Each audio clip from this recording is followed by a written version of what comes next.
Welcome back to a special edition of the Kelly File, face-to-face with the candidates. Last night, after finishing 4th in the Nevada caucuses, Dr. Ben Carson told his supporters his campaign was, quote, just beginning. Here to make his pitch to the voters in this audience to help him and the viewers at home, retired neurosurgeon Dr. Ben Carson.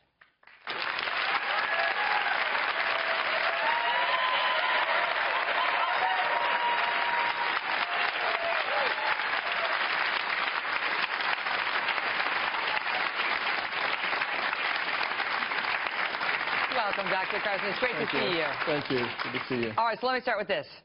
Really? Just beginning? Absolutely. You know, 5% of the delegates have been selected already. We've got a long way to go. It's like a baseball game. And everybody wants to call the game after the first inning. I think we have a ways to go yet. And the good thing is, with fewer candidates, I think maybe there's a possibility, I'm not sure it's going to happen, but there's a possibility that people may actually start getting interested in the real solutions to the problems and not so much the gladiatorial spectacle. Now, I know that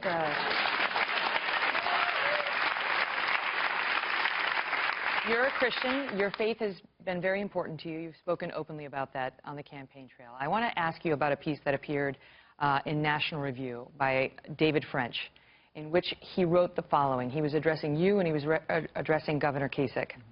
And what he wrote was, being a Christian candidate for president means far more than advocacy for life, religious liberty, and the family. It means being humble and self-aware enough to know when your vanity is hurting the country. It's time to deny self, admit defeat, and leave the race. He and so many other Republicans, while they like you, they have concerns that you're a spoiler, in effect, at this point, and that a vote from you is effectively what he said was a vote to destroy the Republican Party. Your thoughts? My thoughts are that the political establishment, the pundits, like to think that they're in control. And it's really we, the people, who should be in control. And I believe there's still a possibility that we can sort of break the spell that they have over the people. You know, bear in mind that,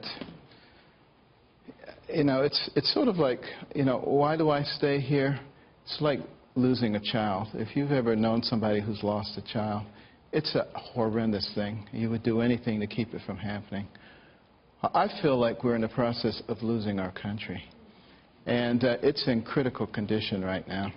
And I don't see anybody else who really is going to do anything about it. One of the real reasons that we're in critical condition is because we've had so many people who are controlled. You know, they either are on the puppet end of the string or on the puppet master end of the string. And as a result of that, things that are done are not necessarily the things that are the most beneficial things for we the people. And that's one of the reasons that I totally refuse to accept money from special interests and billionaires who want to control things. They are the problem. And anybody who is associated with them is going to continue to do their bidding. And we're going to continue to go down the same road, and we just can't afford that. I want to ask you about a controversial comment that you made yesterday about President Obama, suggesting that he was, quote, raised white. In contrast to yourself, in response to which many people came out, some well-known African-American commentators suggested that that plays into a narrative that there is some sort of correct or legitimate way of doing blackness, of being black. Your response? My response is that that's hogwash. You know, basically, in the conversation, and the transcript is available, I said that his experience in growing up is vastly different than most African Americans. And I don't know who could really argue with that.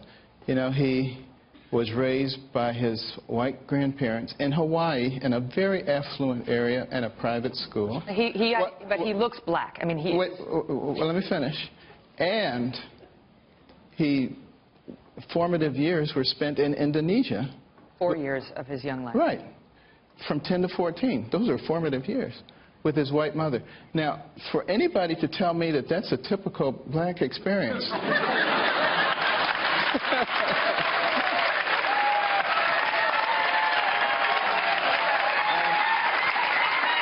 You know, it's basically the media doing what they always do. You know, they take a simple statement that I made and they say, so therefore he's saying that, you know, it's bad to be raised white, so that's a racist statement, and he's saying that there's some other racism against blacks, and, you know, on they go with their, you know, just ridiculous analysis, which is only for one purpose, and that's to try to ridicule me and to drive wedges. They do it all the time. People ought to be used to it by now. All right, let's move on to the voters who have good questions for you. And our first one comes from Landon Estate. He's a young Republican worried about whether there is place for a young voter under the GOP tent. Landon, take it away. Dr. Carson, many Republicans under 40 are fiscally conservative, but tend to lean more socially libertarian as compared to the older over 40 crowd. Is there room in the GOP for this younger than 40 crowd when there is such a strong contrast on social issues? There should be room for them because, you know, one of the reasons that I've joined this race is because as a pediatric neurosurgeon, I was very concerned about the next generation, about their welfare. Now, we look at how our fiscal policies are affecting young people, the millennials, and the next generation. We're talking $19 trillion. Thomas Jefferson said it is immoral to pass debt to the next generation. If you tried to pay off $19 trillion at $10 million a day, 365 days a year, it would take you over 5,000 years. So we're not just talking about the next generation, we're talking about generations as far as the eye can see.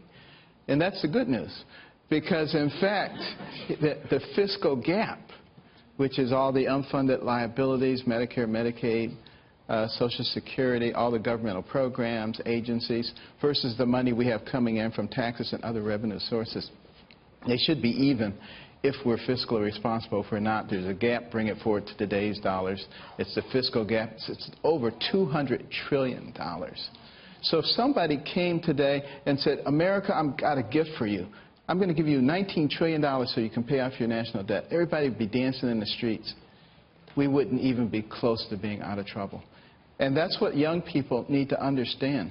So when people like Bernie Sanders come along and say free college for everybody, we need to understand what he's talking about.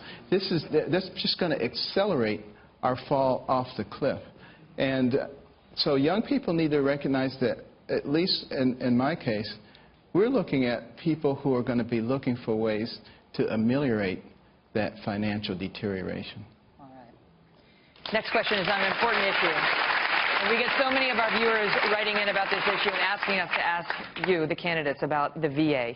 It has been nearly 2 years since the scandal over wait times, to put it mildly, erupted at the Veterans Administration. And while the department's chief watchdog has yet to release the findings of the investigations into some 73 VA facilities across the U.S., this issue is shaping up to be a big one in 2016, which leads us to our next voter, Melody Briggs. Melody, take it away. Thank you. Good evening, Dr. Carson. And as Megan introduced, we do want to hear about the VA. I'd like to hear your solution, your action plan for what you plan to do to improve the VA. Okay, well, you know, I've had an opportunity to work in a number of VAs, and wonderful patients, wonderful staff, and a mountain of bureaucracy in between them. It was a ridiculous situation. One of the things that, first, and let me just put a couple of things in perspective. First of all, our veterans are incredibly important to our freedom. We've been in some kind of conflict on an average every 15 to 20 years. So, and we're only talking about 1% of the population. We have every obligation to take care of them as they've taken care of us. Now, what I would do is when a person enlists in the military, I would attach them with an external support group who would be with them throughout their entire military career, particularly when they're in combat, and for 3 to 5 years afterwards, because that's when PTSD shows up. A year before they're scheduled to be discharged, that group would start working on their integration back into society. So they would quit the military on Friday and start their new job on Monday. They would also have health empowerment accounts that are subsidized, which allow them to go to any health care facility in the country, and we'd be delighted to take care of them. And then they could go to a VA facility if they wanted to, but they wouldn't be obligated to do so. That creates competition. Competition is the only thing that will, improve the situation. It works in all parts of our society. And if the VA has to compete for those patients, they will improve, no question about it. Well, our next questioner is R.W. Bray. R.W. Bray is the Director of African American Engagement for the Texas GOP. R.W.? How you doing, Doc? It's good to see you here. You too. Considering the importance of the African American vote, here late we've seen the Democrat candidates posturing their campaigns toward the black community in order to win their candidacy. When it comes to the Republican Party, two contentions that a lot of blacks are concerned about is, number one, likability, second, relatability. Likability being the character of the president, relatability meaning they're relating to the issues of the community. So my question is, what is your campaign doing in order to secure and win the African American vote, but not only that, but secure and win it for the Republican Party? Okay, well, I don't change my message just because I'm in front of one group versus another group. But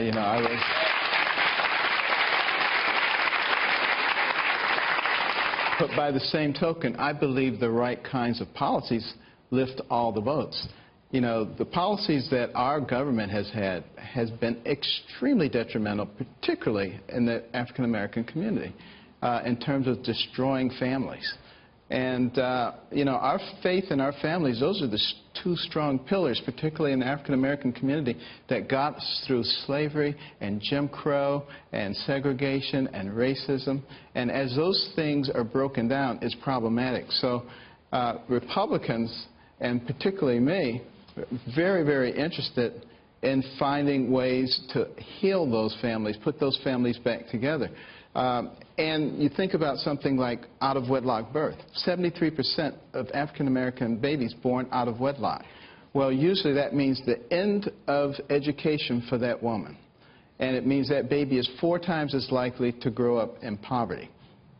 That's very problematic. What we should be doing, I think, is supporting and creating groups that support that woman through that pregnancy so that she's not going off to get an abortion, and then helping her to be able to get her GED or her associate's degree or a bachelor's degree or a master's degree by providing adequate child care so that she can learn to take care of herself and her child so you can break the cycle of poverty. That's the only way it will ever be broken. And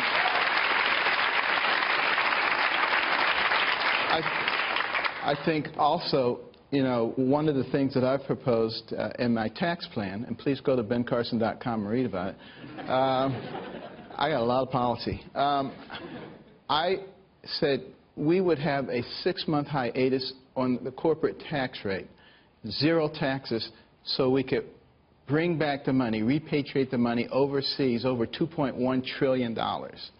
The only stipulation being that 10% has to be used in enterprise zones and to create jobs for people who are unemployed, underemployed, or on welfare. You want to talk about a stimulus. That would be the biggest stimulus since FDR's New Deal, and it wouldn't cost the taxpayers 1 penny. Those are the kinds of things that we have to do. And also, that once again gets corporate America used to the idea of investing in the people around them. Because whose job is it to take care of the indigent in our society? It is our job. It is we, the people. It is not the job of the government. Government does a terrible job of it. Lyndon Johnson declared a war on poverty. How'd that work out? $19 trillion later, 10 times more people on food stamps, more people on welfare, broken homes, crime, incarceration, out-of-wedlock birth. Everything is much worse than it was before. And the government needs to read the Constitution.